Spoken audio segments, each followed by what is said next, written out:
You've been feeling it, the tiredness, the lethargy, the anxiety, that unshakable sense that something is coming, but you can't quite name it. It's not just in your head.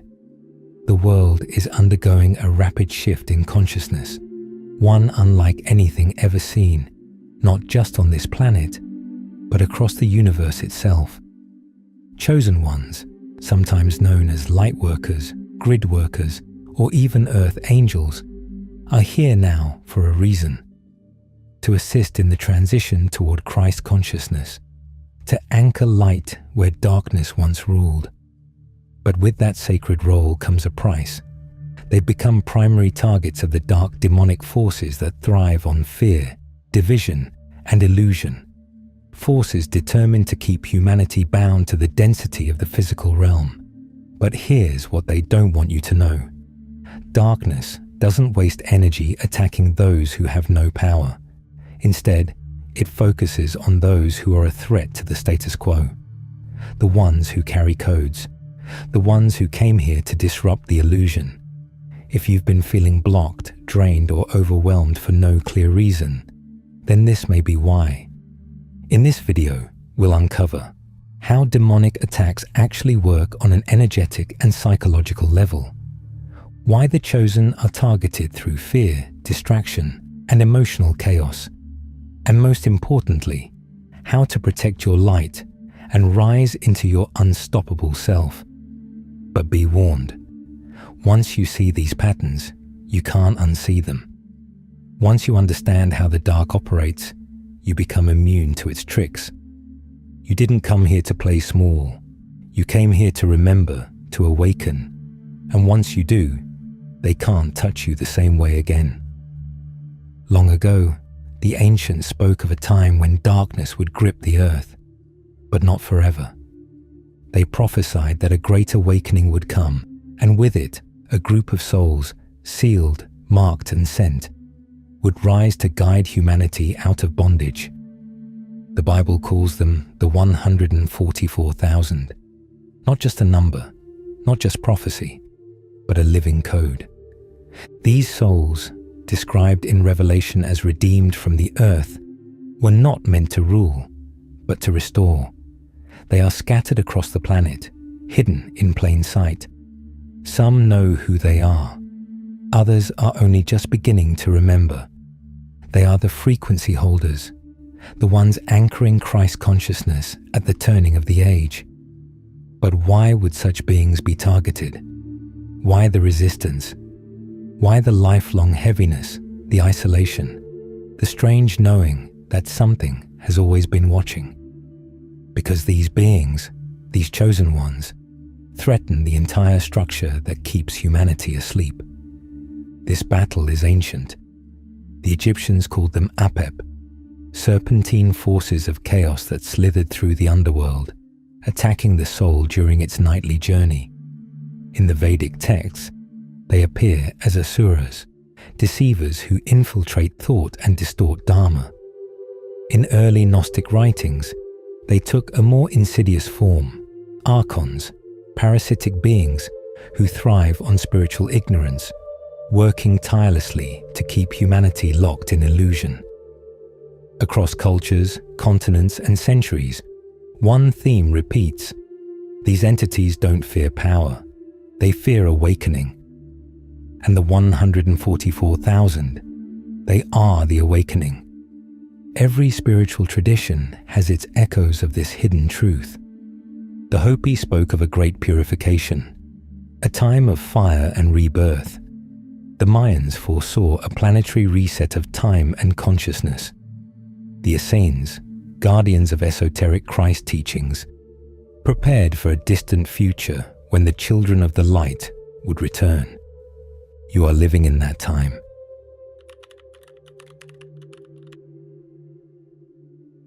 If you felt the pressure mounting internally and externally, it's because the grid is shifting. As the old falls, the dark grows louder. When you witness chaos, natural disasters, political madness, economic collapse, don't see it as the end of the world. See it for what it truly is: the collapse of the 3D matrix. But this is not the end. It's the birthing pains of a higher dimension. And you were born to walk through it, to live it, to guide it. You didn't come here to escape. You came here to transmute, to anchor light where there was only shadow, to embody the truth so powerfully that even demons must kneel. And that's why this knowledge was hidden, why texts were burned, why mystery schools were wiped from history. Because if the 144,000 remembered, the game ends. So here's the part most people never understand. Demons don't waste time on those who are asleep. They target the ones carrying codes, the ones whose light could collapse the matrix itself. If you've been feeling blocked, overwhelmed, drained for no clear reason, this may be why. You're not being punished. You're being intercepted, because your awakening sets off a signal, not one you can hear with your ears, but one the dark can feel. Demons attack through frequency. They enter not with fangs, but with suggestions, not with claws, but with thoughts. And if you're not grounded in truth, they'll sound just like your own voice. It starts subtly. You'll feel a heaviness in your body, anxiety with no trigger, sudden mood swings, creative blocks, old traumas resurfacing like ghosts in the night. They're not random, they're hooks, because demonic forces don't possess you in the Hollywood sense. They infiltrate your energy field, your thoughts, your emotional body, looking for resonance. Where there's unresolved pain, they build nests. Where there's trauma, they lay traps. Where there's fear, they whisper louder. They study your weak points and they weaponize them against you. One of their favorite tools is emotionally charged memories. Let's say you've made a breakthrough. You're healing, reclaiming your power. Suddenly, an old betrayal resurfaces. A wound you thought was closed begins bleeding again. Is this coincidence or energetic sabotage? Demons work like hackers. They don't destroy the system, they corrupt the code. And in the case of chosen ones, that code is emotional vulnerability. Why? Because the 144,000 were born with amplified sensitivity. You feel more, you absorb more, because you're wired to transmute energy on a planetary scale. But that same sensitivity, when unshielded, becomes a doorway. So they enter, through grief, through anxiety, through rage, through apathy, not to kill you, but to stop you, to lower your frequency just enough that you forget who you are. Next, they isolate. Chosen ones often find themselves alone, not just physically, but emotionally and spiritually. Friends fade. Loved ones can't relate. You feel like you're walking between worlds with no one to speak to. This too is strategic because isolation weakens resonance. Without mirrors, without allies, without shared frequency, your signal can dim. And once you begin to question your own light, they no longer have to attack. You begin doing it yourself. But here's what they can't predict. The chosen ones remember in solitude. They awaken in the wilderness. They become dangerous in silence. This is how God traps the demonic forces, by allowing them to attack his chosen ones, knowing they will rise and alchemize the very darkness sent to derail their mission. Do you ever notice that just when you're about to level up, publish that book, speak your truth, follow your calling, chaos erupts? Suddenly your health dips, your technology glitches, money dries up, you feel overwhelmed, stuck, uncertain. That's not bad luck, that's backlash. Because every time your soul prepares to expand, the old systems try to pull you back. And the deeper truth, you are a system breaker. You weren't born to fit in. You were born to break patterns, to disrupt ancestral trauma, to collapse false grids, to rewrite human destiny. And every time you get close to doing that, you trigger the alarm in the matrix. And yet, that very resistance is proof you're on the right path. Demons don't attack the powerless. They attack the potent. They attack the rising. They attack the remembered. This is spiritual warfare, but not with swords and flames. This is about vibration, about perception, about remembering who you were before the world told you to forget.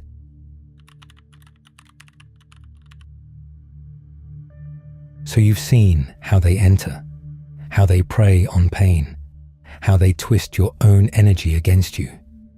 But here's where it gets even more insidious. Not all attacks come cloaked in darkness. Some wear the mask of light. You've likely encountered it. The smiling teacher who subtly feeds your dependency. The high vibration community that shames you for being human. The love and light doctrine that avoids shadow at all costs. This is what ancient mystics called false light, a form of spiritual inversion where truth is used as a leash and awakening becomes another form of control. Because when darkness fails to destroy you, it tries to deceive you. The Gnostics warned of this long ago. They spoke of the archons, not just as dark entities, but as forces that mimic light to keep souls trapped in illusion. They don't stop your spiritual journey. They redirect it. They whisper, "You've already arrived. There's nothing more to learn." They offer shallow bliss to keep you from deep healing. They sell certainty to stop your inquiry. They feed the ego, not the soul. You'll hear things like, "Just stay high vibe. Don't give attention to the negative. Love is all you need." But love without discernment is naivety. Light without shadow is fragile. And avoidance disguised as wisdom is still fear. Signs you've encountered inverted light, feeling guilty for struggling, being told to let go of trauma you haven't processed, confusing spiritual bypassing for mastery, being praised only when you suppress your truth. If you've experienced this, it wasn't failure. It was a lesson in discernment, because chosen ones must walk through both false light and false darkness to know the difference. Here's a truth many don't want to hear. Some of your darkest moments were initiations. Before the soul can fully embody its light, it must be tested by the shadows it came to transform. The Egyptians knew this. They depicted the soul's journey through the underworld as a passage of fire, deception, and trial. The Christ story mirrors it. Tempted in the desert, mocked, betrayed, crucified, but never broken. These moments are not punishment. They are proof. If your life has felt like a relentless gauntlet, it's because your spirit signed up for initiation by fire. Demons are not just obstacles. Sometimes they are unwitting catalysts. The 144,000 are not here to ascend away from the world. They're here to anchor heaven into earth. The return of Christ, which the Bible made you believe was only about one man, was a deliberate inversion. The real truth is this: Christ returns through the consciousness of those immune to illusion, those immune to deception, the ones who are here now. So why do chosen ones go through betrayal, spiritual confusion, and those silent seasons? Because what's being built inside you isn't just a belief, it's a frequency. And that frequency can't be faked. You were never meant to follow blindly. You were meant to feel what's true. So ask, does this teaching empower me or shame me? Does this voice liberate or control? Does this path expand me or numb me? When you ask these questions, the false light fades, because deception can only exist where truth is unexamined. And once you've seen the trick, you can't be fooled again. You're not here to escape the dark. You're here to alchemize it. Because chosen ones don't just survive spiritual attack. They transcend it. They transform it. And in doing so, they become unstoppable. Now that you've seen the patterns, what do you do with this knowing? Not in theory, not in doctrine, but in your body, in your breath, in your awareness. Because spiritual warfare isn't won with force, it's won with frequency. And the first act of protection is not defense, it's remembrance. When was the last time you sat in silence? Not to escape, but to witness. Not to rise above your pain, but to sit beside it without flinching. Because what demons feed on most is your disconnection from the present moment. They enter through the doorways you refuse to look at. They thrive in the stories you believe without question. They echo in the background noise of your unhealed wounds. But when you pause, breathe, and bring full presence to now, their grip weakens. So begin here. What am I carrying that is not mine? What thought keeps returning that feels foreign? What emotion do I keep suppressing because it's too heavy to hold? Ask without fear, and listen like your soul is speaking, because it is. Demons do not fear your strength. They fear your stability. They fear when you're no longer reactive, when you no longer feed them with your outrage, your self-doubt, your compulsive need to fix everything. So instead of raising your vibration to escape darkness, root your frequency so deeply that nothing external can sway you.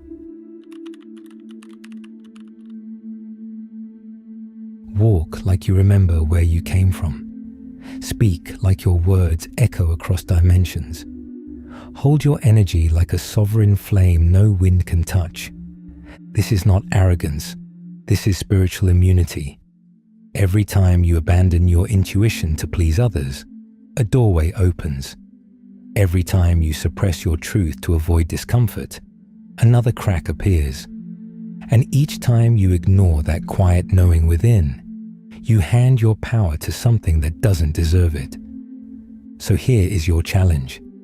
Tell the truth, even when your voice shakes. Sit with the discomfort instead of numbing it. Choose alignment over approval. And above all, choose yourself without apology, because self-abandonment is the original possession, and remembrance is the cure. Now you see, your tiredness was never just exhaustion. Your anxiety was never just a symptom. It was a signal, a call, a summons to remember what you came here to do. You are not under attack because you are weak, but because your presence is disruptive, dangerous to the illusion. Every shadow you faced was a gatekeeper, not a curse. Every trial, an initiation. Every moment you wanted to give up was proof you were close to something the dark never wanted you to claim. The 144,000, scattered, hidden, often doubting, are waking up. And as each one remembers, a new frequency anchors onto this planet. The old grid fractures, the false programs collapse. And light, real light, not the counterfeit, not the bypass, returns. So ask yourself, what would happen if I stopped apologizing for my power? What would shift if I allowed my light to grow, even if it made others uncomfortable? What could I create? Who could I become if I stopped hiding from my own destiny? This battle isn't about defeating demons. It's about outgrowing them. It's about remembering who you are, not in spite of the darkness, but because you walked through it and chose not to become it. You are the shield. You are the spark. You are the one the world has been waiting for. If this message awakens something in you, share your story in the comments below. Let your voice ripple out so others can remember too. Subscribe if you're ready for more hidden truths, and like this video to anchor this frequency on the planet. This is not the end of your awakening. It's the beginning of your unstoppable becoming. Welcome back, Lightbearer. The world needs you now more than ever.